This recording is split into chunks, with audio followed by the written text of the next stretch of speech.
At ang huli, Chuya. Ang salitang ito ay nagmula sa tisoy o choy na nangangahulugang pogi, may dating at vanidoso. Ginagamit din ito bilang pagpupuri ng mga bagay o tao na magara, may dating at maangas.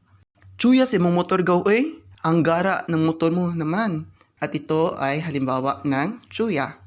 Ano ang mga kontribusyon ng mga wikain sa Pilipinas at iba pang wikain sa pagpaunlad ng wikang Filipino?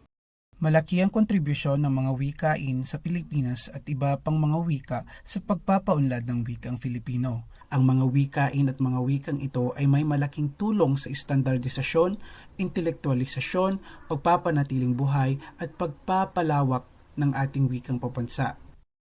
Isa sa dalawang aspekto ng estandardisasyon ay ang pagkakaroon ng malawak na talasalitaan.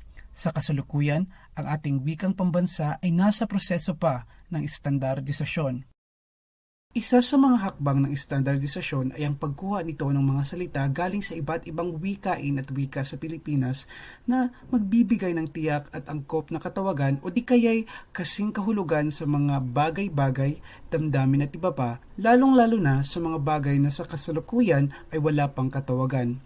Dagdag pa riyan, pinapayabong at pinapayaman din ng mga wikain at mga wikang ito ang pagkakakilanlan, kasaysayan at kultura ng ating wikang pambansa sapagkat sa likod ng mga wikain at wikang ito ay may sariling pagkakakilanlan, kasaysayan at kultura rin na kumakatawan sa iba't ibang pangkat ng mga Pilipino.